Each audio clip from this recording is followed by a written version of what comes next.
So tonight, we will continue sa atong pagtuon kamahin sa prosperity.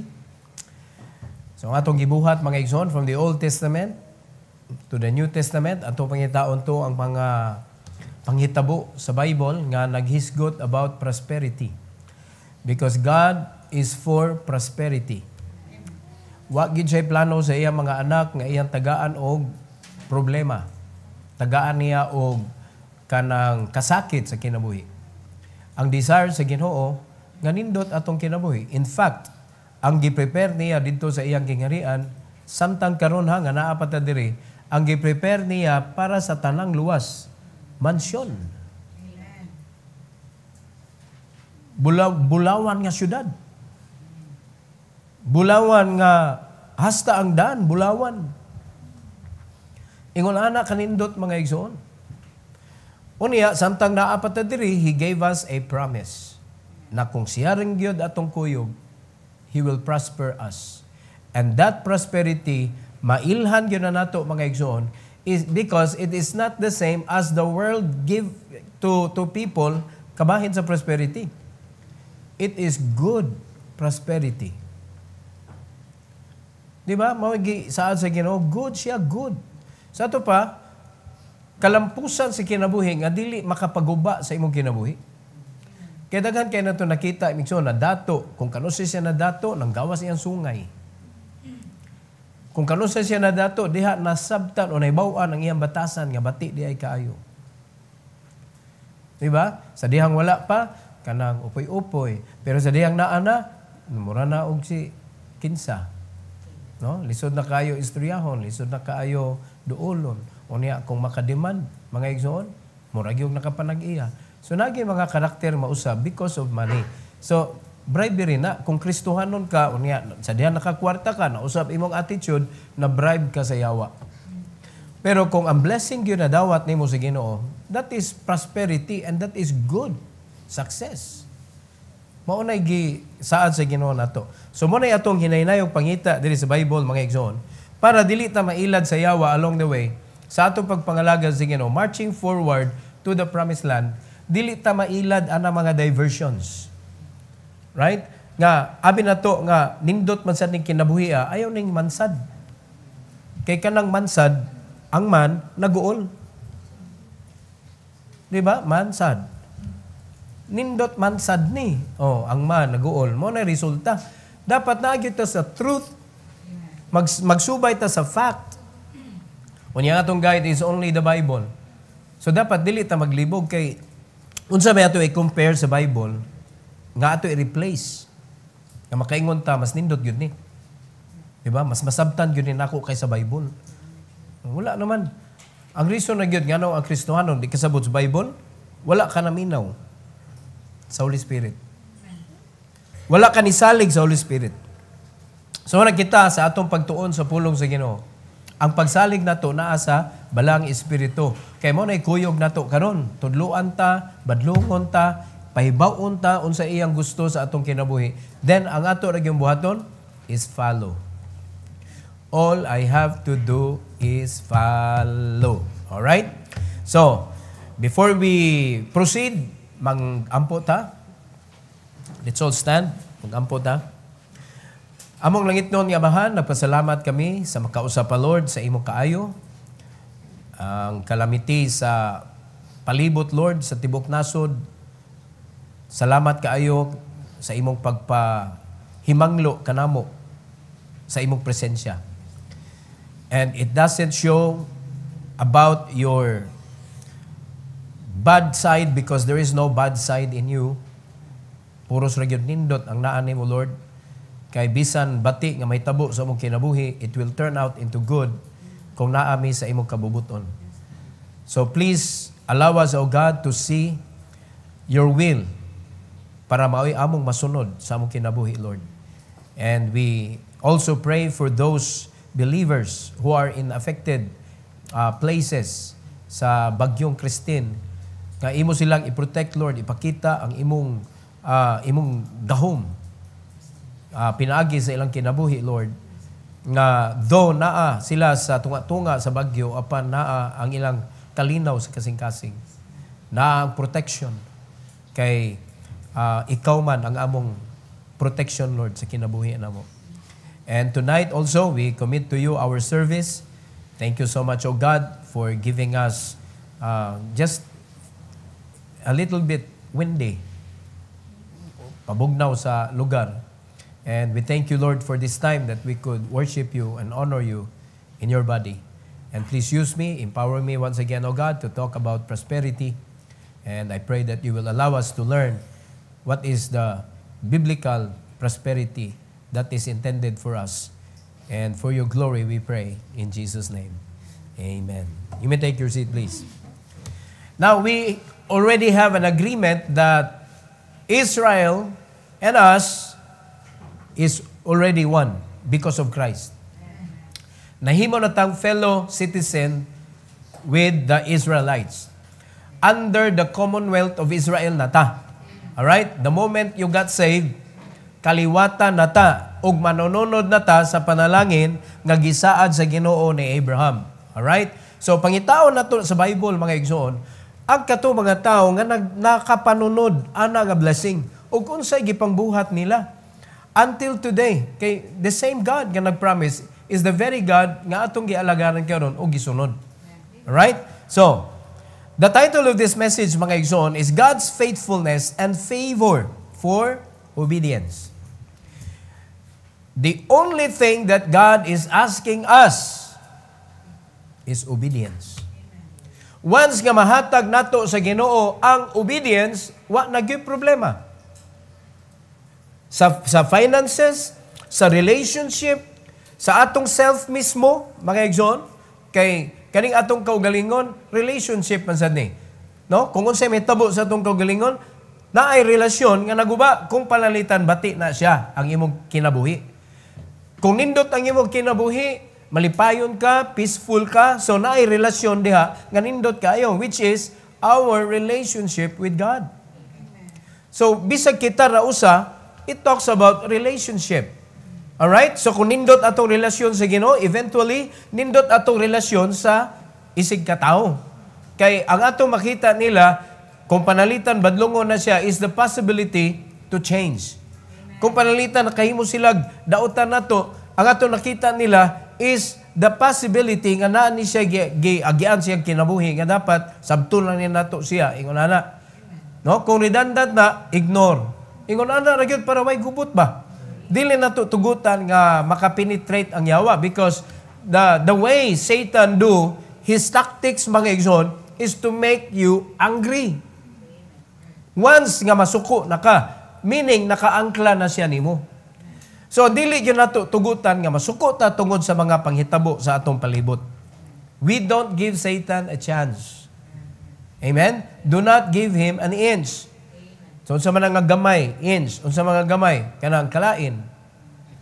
Masimhutan gina sa yawa, nga na kay kalain, dali ra kay na niya, iya ra nagkuhaon, mga igsoon, iya nang i-fertilize, iya nang padakon, iya nang paligunon. Hantod, makabantay na lang ka, naglagot na ka. Hantod, nagdumot na ka. Patay na ka. Na? It will destroy your spiritual life. Now, I would like you to open your Bible to Deuteronomy chapter 7, verse number 13, atong launching verse for this evening. I would like all of you to stand with me as we read together. Together, ha? Ready, go. And he will love thee, and bless thee, and multiply thee. He will also bless the fruit of thy womb, and the fruit of thy land, thy corn, and thy wine, and thine oil, the increase of thy kine, and the flocks of thy sheep, in the land which he sware unto thy fathers to give thee. Can you see what kind of blessing God is preparing for his children? Pero how can we get this? Unsao man ni nato para may tabo ni siya sa atong kinabuhi. Kay nakasabot na biya ta na manununod pud ta. Alright? So kung unsay gibuhat sa Ginoo sa mga Israelites aning panahon na mga kaigsunan, it could also happen to us today. Muna ayaw magtuo mga kaigsunan kanang mga nagsigig tudlo nga panarana sa Israel. Nganong mugawas man taana nga apil man taana. Di ba? Kay kung atong habuaon atong kaugalingon nga wala tay kalabutan anang iya sa Israel, ang kaluwasan iya rana sa Israel. Are you listening? Iya rana sa Israel, but God extended to the Gentiles. Amen. Kaluwasan ra ba nga mao man ay pinakadako? So kung nahatag sa Ginoo ang pinakadako nga panalangin, which is the salvation of our souls, kana pag mga ginagmay, the least mga igsoon is money. Pinakagamay. Muna ayaw gyud mo og kanang pailad mga kaigsunan nga, ay, dili na ingunana, iya ra na sa Israel. Apil ta mga igsoon. You may take your seat please. Apil ta ani tanan. All right? So how could this Deuteronomy chapter 7 verse number 13 become real sa atong kinabuhi isip mga Kristohanon? Number 1. Atong sabto ni pinaagi ani. Number 1, God's faithfulness and covenant. It is God that made the covenant. It is God's faithfulness nga maoy mo pahimo ana sa atong kinabuhi mga kaigsunan. It is not ours. So kung ang atong faithfulness mo'y agdon, hagbong tatanan, dili kita pwede mapanalanginan sa Ginoo. Pero tungod sa faithfulness, tungod sa righteousness, higipaambit sa Ginoo nato, then when we serve God using His righteousness nga iyang gipaambit nato, then that's the time that God will see our faithfulness. Alright? So dili pasabot mga igsoon nga faithful kay kanibuhat ana, faithful na kaatubangan sa Ginoo.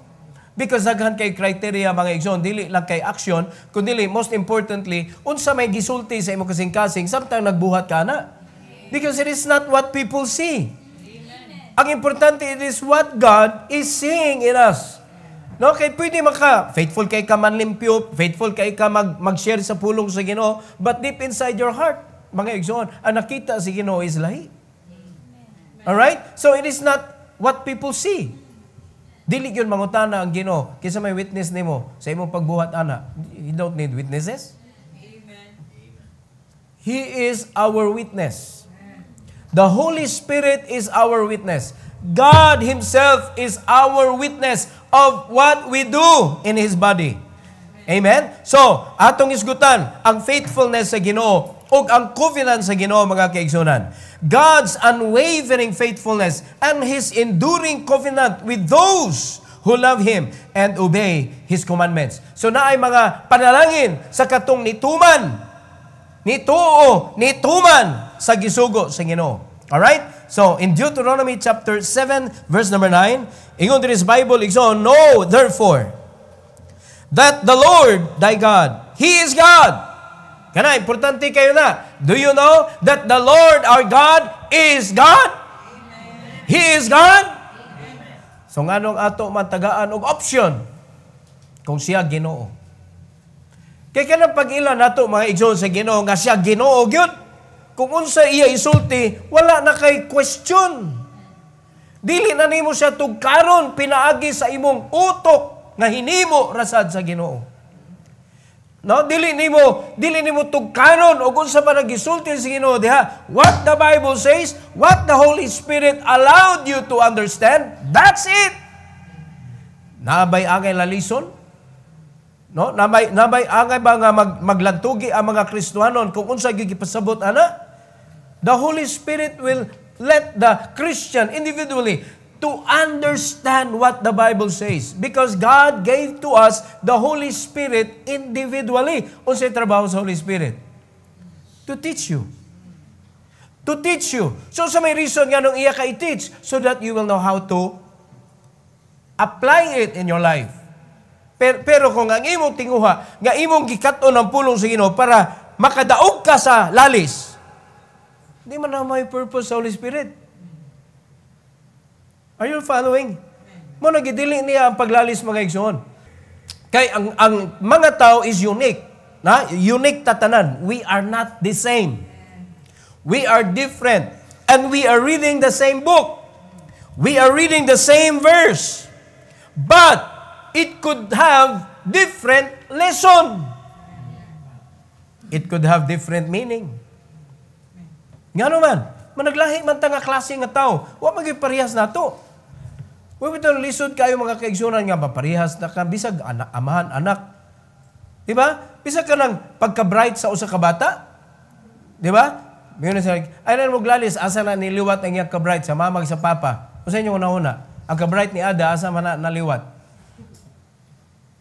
Sa mama, sa papa, maglalis din silang duha. Hunong. Ang ka-bright sa usa ka bata, namana na niya sa mama. 40 to 60% nga pagka-bright namana sa mama, way labot si papa. Science na siya, science. So, but the intuition gikan sa papa. Muna kung ang papa tanga, muna ang bata tanga, bright siya pero tanga. Kay bright ang mama. Oh? Di ba? Pero kung ang papa taas kay intuition, no? Kita nagitaw mga kaigsunan nga kay bao siya musulbad but he doesn't know how to explain. Nagi mga tao nga na kung imo na siyang sangunan ana nga responsibilidad, masulbad gyud na niya pero di siya ka-explain nga ano. But he can. Muna taas og intuition, taas siya og panlantaw sa unahan mga igsoon. Dali siya makasabot sa mga palibot. So muna mapamana ngadto sa amahan, ngadto sa iyang anak. So kung bright ang mama, unya taas kay intuition ng papa, pagkaninduta sa bata. Unsay gawa sa bata? Suwitik. May buong mo sa bata, mga kaigsunan, may sige na siya pangutana, unsa man ni? Para sa ni? Para na, i-exhausta. Di ba tungod kay ang iyang utok, gadagan ba? Oh. Mao na, pero pag arena ta sa mga dagko, isira naman nila ilang kanang kuan, appetite sa knowledge. Mano, tudluan nimo, kay mano kana. Kay ba kanimo, kay mano kuan na. Puros ta sira. Di ba? Mao na ang kinabuhi sa mga tao, puro sirado. We close the opportunity, we throw away the opportunity. Di ba? Mao na, when God allowed you to see the covenant, it is an opportunity for us to be blessed. We close it. Mao na, nindot kay tudluan ng mga bata sa pulong sa Ginoo kay open kayo ilang mind. And that is why they could remember easily than the olden people. Ang mga dagko, imong tudluan, inigbalik, sunod na, nakalimot na sila unsay lesson last week. Pero ang mga bata, nakabaw pa. Usay, mga bata, mo pa hinumdum, di ba? Naingon man to si teacher, di ba? Ingon man to si pastor. Oh. Ang mga ginikanan, mo na i-remind sa mga bata. So ang Ginoo naghatag nato mga kaigsunan og covenant. Og kani nga covenant, it opens an opportunity for us. Unsa nga opportunity? Blessing. So mayon ka, kana pastor kanang gisulti na sa chapter 7 verse number 9. Sa Israelites ra na. Well, Israelites magigisgutan sa Ginoo ani. Pero ari kata sa John chapter 15 verse number 16 mga igsoon. John 15:16. Kay mangita magyuta og ipsot. Unsay gisulti sa John 15:16? God is talking to all. Jew and Gentiles. Ingon ang Ginoo mga kaigsunan, ye have not chosen me. Here's the blessing. But I have chosen you and ordained you that ye should go and bring forth fruit, and that your fruit should remain, that whatsoever ye shall ask of the Father in my name, He may give it you. Look at the blessing. Look at the blessing, mga kaigsunan. Look at God's faithfulness.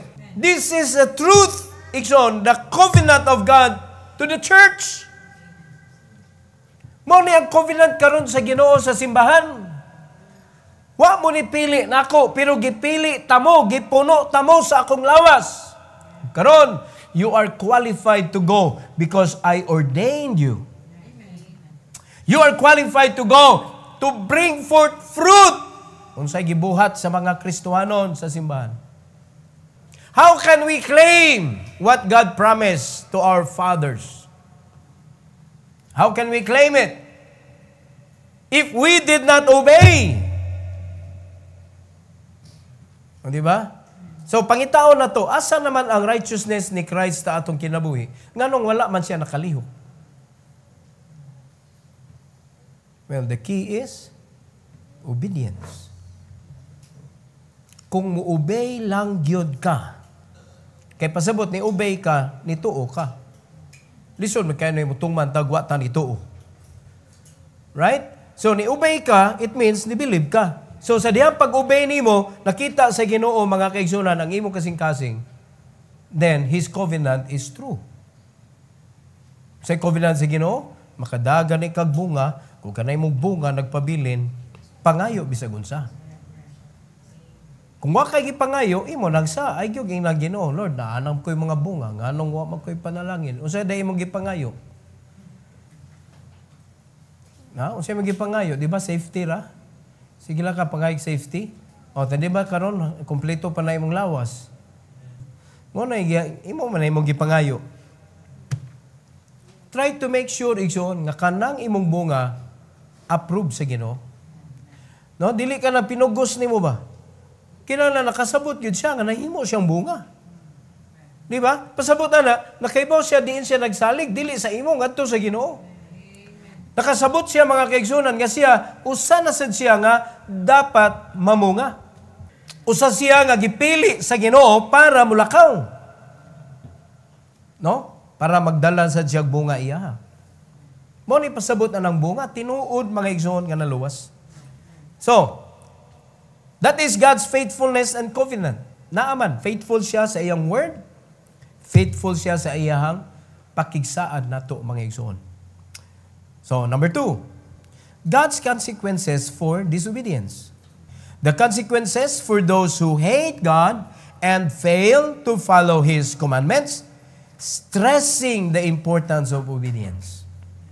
So, hinaot pa nga makita nato mga igsoon nga ang resulta sa atong kinabuhi, naaman din bunga man din sa disobedience. So, dapat i-push ka pagbalik dito sa obedience nga side. Alright? So, dili pasabot mga kaigsunan nga ni-fail ka, mao na gyud na imuhang kinabuhi. So, your failure should wake you up na naa ka sa disobedience side. Para makamata ka, wa naman day ko nagtuman sa Ginoo, nagbutbuot naman day ko anong Christian life. So, you need to go back and start obeying God again. Kay dili pasabot nangalagad ka ni obey ka. Amen? Ang katurang panalanginan sa Ginoo, katurang nangalagad through His obedience. Kay usahay kita, nagpakita ratang galihok ta, pero di mao atong gilihok. Amen? Dapat, bisag di ka makitaan nga galihok ka, pero gituman nimo ang gisugo sa Ginoo. Again it is not about what people see.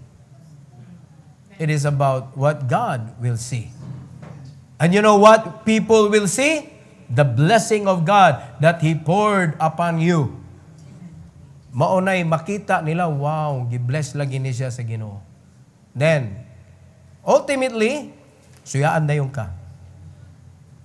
It became a challenge, mga igsoon. Pero kung padayon lang jud ka, nga musunod, mga lagad sa Ginoo, mutuman sa Ginoo, ang iyang ihatag nimo protection sa igsoon. Alright? Deuteronomy chapter 7, 10 to 11. 10 to 11. The Bible says, and repay it them that hate Him to their face, to destroy them. He will not be slack to him that hated Him. He will repay him to his face. Ngayon ka, I don't hate the Lord. Mga igsoon, kanang wa ka ganahi sa tao, di ba maminaw sa ka?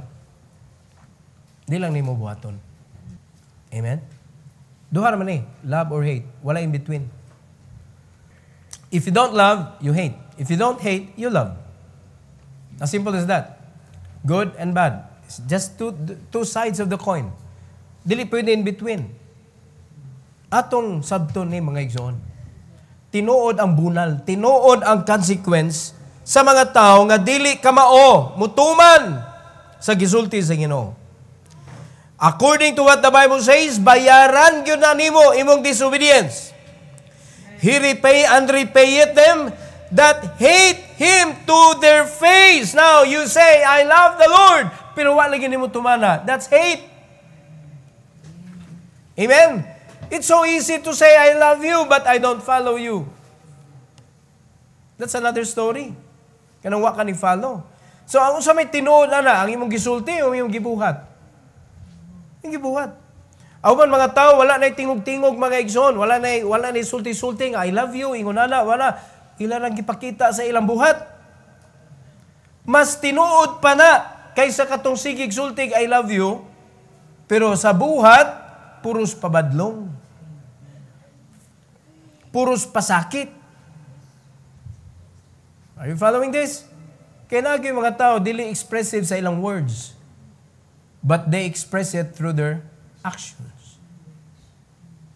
Which is mo gipangita sa Ginoo nato. Na-mention niya mga igsoon sa iyang pulong, they honoring God with their lips. Pero ang reality sa ilang heart, layo kay sila sa Ginoo. So, say mo matter, heart. So, how is your heart towards God? How is your obedience to His Word? When you do what the Bible says, how is the condition of your heart? Are you happy? Or you are forced to do it? Kung sa din, maminaw ka sa mensahe. Unya, medyo naigo ang imong ego. Ni surrender ba ka o imong gi-defend ang imong ego? Only God sees it. Kita mga kaigsunan. But, ayaw sayon-sayonan eh. Because you will receive the payment of it. Klaro kayo, to your face pagyod, to destroy them. He will not be slack to him that hated him. He will repay him to his face. So, sa may challenge, mga kaigsunan, in verse 11, thou shalt therefore keep the commandments, and the statute, and the judgments, which I command thee this day to do them. Hulong na og disobey. Amen? When you read the Bible, ayaw ipakuan sa imong kasing-kasing kanang ipa-reforma ba kanang imong i-deform ang kuan nga musibo sa imuhang kanang gusto. Musibo sa imong kasing-kasing then diha pa ka mulihok, imo nang gimanipula ang pulong sa Dios. As it is. Ug unsay gisulti sa Bible, mao gyud na exactly ang imong buhaton mga kaigsunan. Dili na nimo panday-pandayon nga musibo mga igsoon kani okay na ninako. Di ba? Ubuhat man gyapon ta pero dili sad ka na oy. Kanila ba? Di na according to what the Bible says. That is already according to your want. Amen? So exactly the command, unsa may command? Mo imong i-keep. Kay tanan pulong sa Ginoo man commandments, statutes, judgment. Puros man na pulong ang command. Puros na sa Bible mga igsoon. Do them. Do them. Alright? Kay naagyoy bugti ang disobedience mga kaigsunan. In Deuteronomy chapter 11, tanawag ko sa giset sa Ginoo before us. 26 to 28. Dapat seryoso na ito ni mga igsoon kay Biblia, seryoso kayo ni.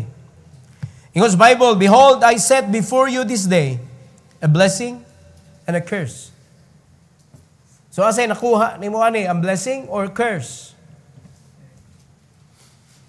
In verse number 27, the Bible says, a blessing if ye obey the commandments of the Lord your God, which I command you this day. So naigimando ang Ginoo sa ilang panahon mga igsoon, which is also God has commanded us karon sa church age to go and bring forth fruit, and that your fruit should remain. So, did you obey? Did you obey? If you obey, then the blessing will be given to you. Unsa may blessing? Ask. Unsa imong gusto? Og ihatag na sa Ginoo nimo. That's the covenant.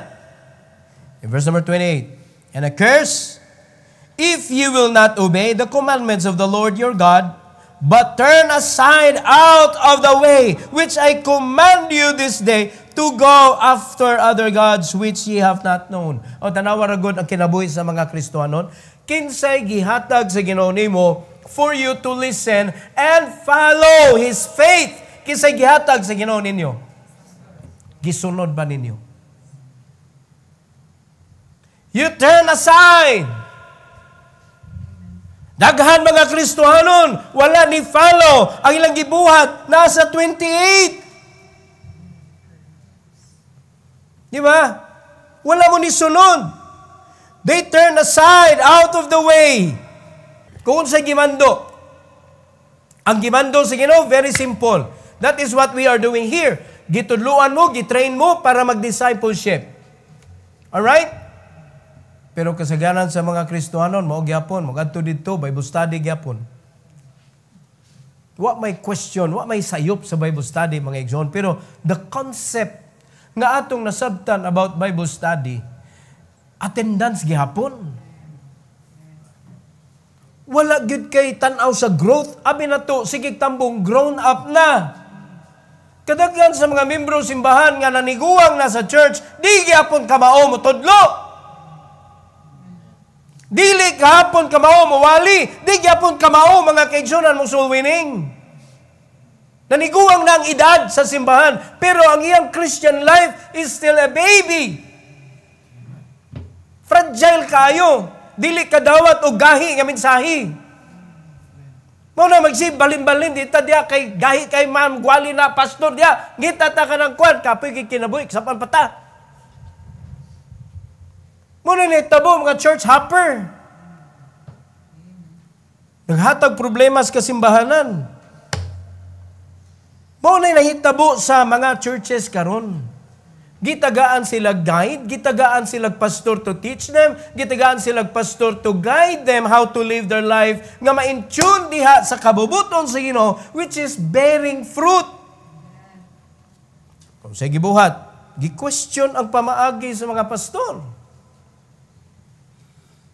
Naghimo og laing pamaagi. That is worshiping another God. Because the words nga gihatag sa pastor nimo is from the God who created us. From the Lord Jesus Christ who died for us. And if you're not going to follow it, you are following another God. Kaklaro na. So, mo na inahitabo sa mga Christians today. So therefore, mo ipikto na sa kinabuhi. Now, if you're going to analyze your life today, it doesn't matter na kay kwarta, gwa kay kwarta. Are you blessed or are you cursed? Kumiyaw ka, blessing. Ato explain gamay. If you say you are blessed, you should be a blessing. Asa ka na imong panalangin. When you say you are cursed, you will be a burden. Look at yourself. Are you a blessing or a burden where you are? Mawita na, pastor, kay bawag yun mga igsoon, kung blessing ba ka o di. Kay ma-feel man ako ang imong weight. Kung bugat ba ka sa baluhaton o gaan ka sa baluhaton. O na, ang pinaka-mag-uol gyud magtanaw sa church, ang pastor gyud, kay ang pastor nakaibaw mong God. Ang mga Kristohanon, abi nila, nakikwarta, blessing ni. Kung kay kwarta, wako gi-bless. Mao naman na inyong tanaw, di man na mao. Di na mao igsoon. Kaya ang Kristohanon gigipanalanginan, bisag wa sa kwarta malipayon siya. Bisag wa sa kwarta panalangin siya. Bisag wa sa kwarta mga igsoon makatabang siya. Because he is blessed. Dili ra kwarta ang pwede nimo itabang. It is your heart. It is the measurement of your blessing, mga igsoon, nga gihatag sa Ginoo, that you can always extend whatever it is. Pero pag cursed ka, puros ka pabugat. Di gyud ka kalipay, mga igsoon. It doesn't matter na kay kwarta, wa kay kwarta. Pwede gi-curse ka. No, kadaghan mga tao sa Bible, dato kayo pero gi-curse. King, manggay ng uban. Pero never nga nahimo silang blessing sa mga neighboring people and country. So, may tabo nato diri. At least makaibaw ta, mga igsoon, kung gipanalaginan ba ka o wala ka panalangini. Basta nag-set na ang Ginoo. Nag-set siya, ikay pili. So kung papilion ka, syempre, pilion mo. Blessing, pastor. So if you choose blessing, what will you do? Huh? What will you do if you choose blessing? Obey. Obey. Because if you disobey, curse will be upon you. Lastly, number 3, God's blessings for obedience.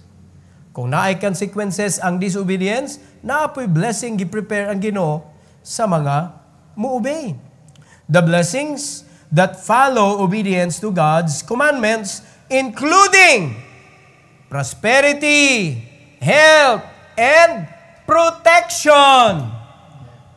So kung makita nimo mga kaigsunan nga ingon ana ang imong nadawat sa imong kinabuhi, praise God because you are blessed. No? Some point sa imong kinabuhi, you did obey the Lord. In Deuteronomy chapter 7,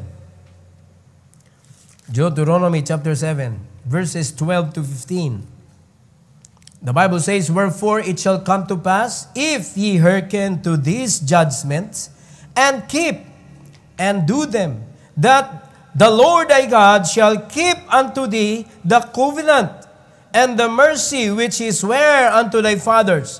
And he will love thee, and he bless thee, and multiply thee.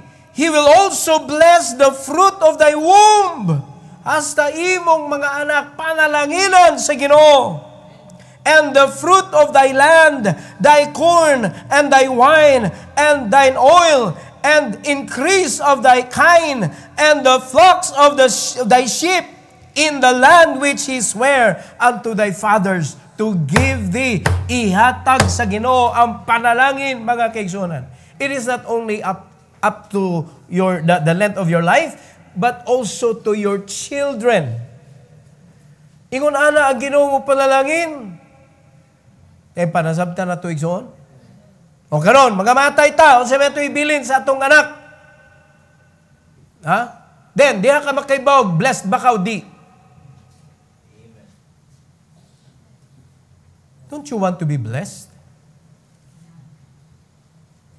Ganahan ba ka ma-bless, mga kaigsunan? Obey. Simple. Tuman lang yun. Mura yun ay gipangayo sa Ginoo nato. Look at verse number 14.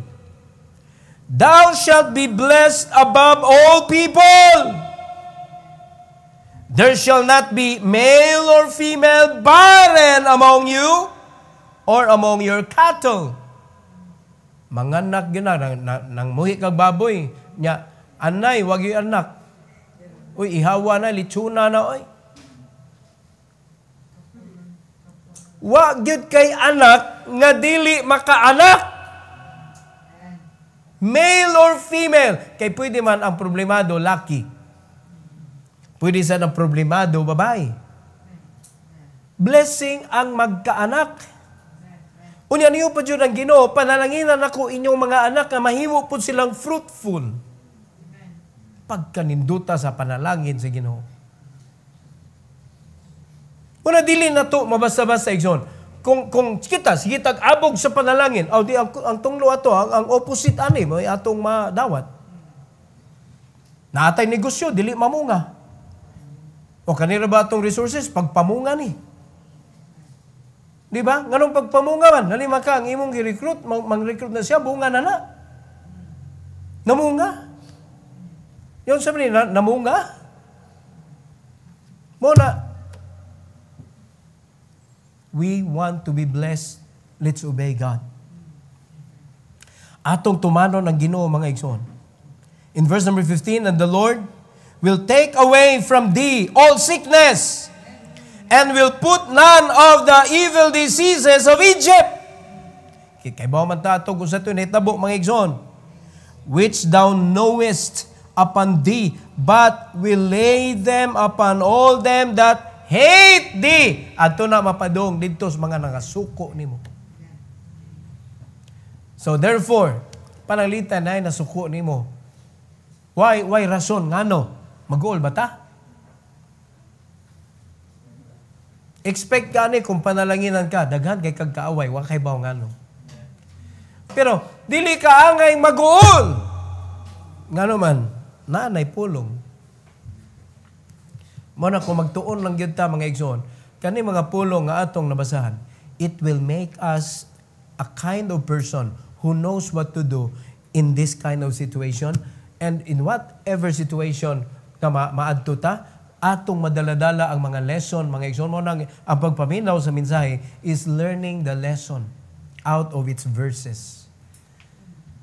Kay mao gyud ni atong kanang hinagiban, igsoon. Mao ni atong protection. Nasabtan na to? So, may bawaan na to ni sa atong resulta. Kaya resulta, di magyud mo deny. Asa man tadapita ani? Gipanalanginan ba ta? O wala? Kay kaning message, mga kaigsunan, this message shows the balance between God's faithfulness, the consequences of disobedience, and the rewards of obedience. Na-balance ani. So nakita nimo ang balanse sa imong kinabuhi, mga kaigsunan. So makita nimo kung unsay gibuhat nimo, mo ni imuhang madawat. Kung unsay imong gidyutihan, mo bugti sa imong sweldo. Di ba? So kung disobey ka, klaro kayong giingon sa Ginoo unsay imo. Kung ni-obey ka, klaro kayong gi-prepare sa Ginoo nimo, mga kaigsunan. So para dili nimo mailad ang imong kaugalingon, ang definition, very simple, no? Nga definition sa blessed ka or dili, mga igsoon. Kung blessed ka, dapat blessing ka. Kung curse ka, burden ka. Di ba? So kung gusto mo magpa-diagnose, doon mo na ako, Pastor. Ano sa mga akong kinabuhi? Am I a burden or a blessing? Tuganan tikas tinoon. No? Mangutana ka mo na ako. Kaya ako may nagkaibaw kung burden ba ka sa ministry or blessing ka sa ministry. Kay mo ipiktog yun sa imong kinabuhi, mga igsoon, and God is talking about hantod na sa imong generation. Amen. Hantod sa imong generation. Luoy kayo. Maputulang na siya kung naay usa sa imong generation nga mobarog og tuman sa pulong sa Ginoo. Diha na niya maputol ang curse. No? Kay iyang nabalik dito sa Ginoo ang pagsalig o pagtuman. Pero lisod na. Lisod, mga igsoon. Mo nakita na to ang kinabuhi sa mga Israelites, depende kinsa ilang hari, mo ilang kinabuhi. Ang relasyon sa Ginoo sa Israel, depende sa hari. Mga igsoon. Kung idol worshipper, luoy kayong kinabuhi sa Israel. Bisag unsang gubat, pildi sila. Pero pag ang hari, believer sa Ginoo, gipangguba ang mga idols tanan, ang blessing sa Ginoo naa sa Israel. So kinsa ka karon? Maybe wa na kay kanang idol nga sama sa idol nga imong give up sa una. But you replace those idols with something else. Maybe ikaw na ang imong idol karon.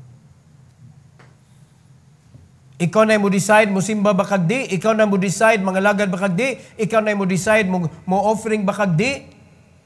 Unya dali kay ka mo accept og mga teaching in contrary to the teaching of the Word of God. Di ba? Nakoy nakita sa Facebook karon, kuyaw kay siya reasoning mga kaigsunan about tithing. Ang tithing kuno para rana sa Israel. Kay nga naman, ang gipangayo sa Ginoo dili kwarta. Ang gipangayo kuno sa Ginoo mga abot. Abot kuno gipangita dili kwarta. Kung naklaro kayo, tithes is not money. Kaklaro ato nga, kung layo, i-convert into money. So, di na to tithes. Di ba? Unya ang trabaho sa una, puros farming. Wala may industry sa una, mga kaigsunan, sa panahon nila ni Abraham, Jacob, sa panahon nila ni Moses. Wala may establishment nga pwede dutihan sa mga tao, negosyo nga pwede buhaton. That is progression. No? Ang progress sa ekonomiya, mga kaigsunan, nagkalahi. Pugson ko ni mong farming. So, kanindot sa panalangin sa tithes, exempted ang katungway farming. Musugot ana. Unfair. Ay kuging na mga kaigsunan nga, ang tibuok kalibutan, farmer. Kay kinahanglan man ang tanan mo tithes, kay kung di ka mo tithes, that is curse. Robbery. So, kanang nga balaod, gihatag na sa Ginoo sa mga farmer. Nga makahatag og abot sa kanang tithe sa ilang abot. I mean, you are questioning the word of God, mga igsoon. Unya, imo ra sa kuan ka dogmatic kay ka ba? Ingon ana, you need to understand, uy. Tithes is the 10th of what you received. Nadawat nimo ba? So kung imo nadawat abot, di imong ang ikapu ana abot imong hatag dito. So kung ikaw nakay plantation sa mangga, ang ika na po nga bakat imo nang ikuan ay lang binagsak kay pertindugaya mahuman. Kilo-kilo or bakat. Ika na po nga bakat, tithes. So, ihap na sad. Ika na po, tithes. The 10th is the Lord's. Simple. Mangga man. So, mangga imo'y tithes. Di ba? Yung saan mo lang sa pastor, bahala ng simbahan na saan na nila pagkaon. Makaon ba ng mangga? O, di pwede. Di ba? Ingon ana, ragod kay ang tithes para kaon man na. Nung ka nga dili pwede, watay labot ana, kay dili kita gingnan sa Ginoo nga mga abot. Dili oy, unsay na dawat nimo, kung asa ka man dapit, dili ka exempted. Kay kung inon ka exempted ay ka sa financial or monetary blessing sa Ginoo, di magpugkam sugot. Di ba? Kanya gipagamay ni mong utok sa Ginoo. He can bless you in whatsoever, mga kaigsunan. Di ba? Kung unsay trabaho nimo, kaluoy yung taon na nang mamunit og lata, mamunit na ligyan sa naglata hangtod sa hangtod. Kay nga naman, di mo sila ka-tithes. There's only one way, mga igsoon, nga mabless ang mga Kristohanon. Obey. And how can you be blessed with tithing if you cannot obey tithing because you are not included? Kaluoy. O, ganahan ba mo sa kanang bubuag kag panalangin? Ngawa tayo mabutangan? I-obey yung nagtarong God? Nang honestly ba? Dili lang kay one time. Unya sa sunod, nanulis na ka. Unya sunod, ituman na sag ka. Sunod, nanulis na sag ka. Dili man na obedience. Partial obedience is disobedience. Delay obedience is still disobedience. Obedience is the right time imong gibuhat faithfully. That is obedience. So, itry good ninyo, God. Buhatan ninyo. Nga di gud nimo pakyason. Pakit-on mo sa Ginoo, mga kaigsunan, unsa siya mo keep sa covenant. Unsa klase ang iyang faithfulness sa iyang pulong. So, inaot pa, nakita na itong balanse sa itong kinabuhi, mga igsoon, kay itong kinabuhi, sige na itong timbang-timbang. Ang timbang-timbang na kung kinabuhi, no? Uno nga sa nagtimbang, paminawa sa nagmensahe sa Ginoo. Ang timbangan sa Dios, ang pagbalanse sa Ginoo sa imong kinabuhi, tanawa.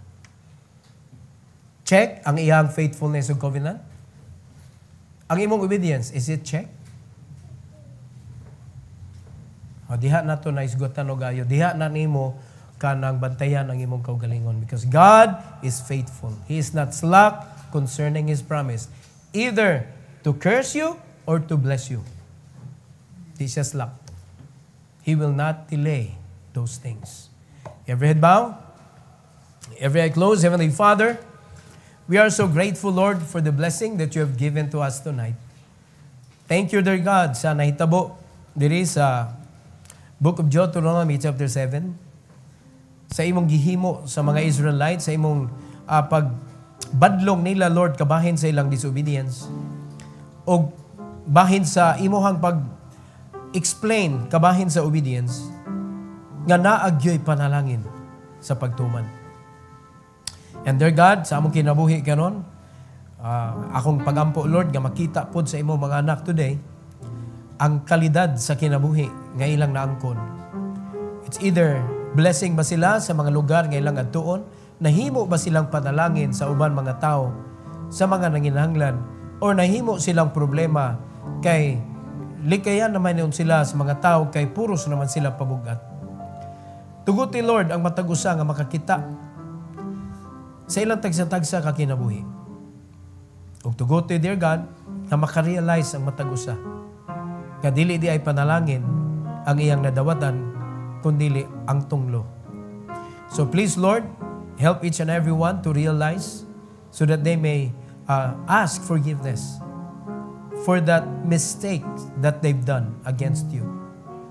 And dear Lord, please bless this invitation tonight that they may come to kneel down before you and being honest in their heart, O Lord God, to you regarding in their prayers, O Lord, nga tinuod gyud o kinasing-kasing gyud ang ilang mga pag-ampo nga ihatag karon. Salamat kay Lord ni opportunity, and this is for your glory, O Lord. We pray in Jesus' name.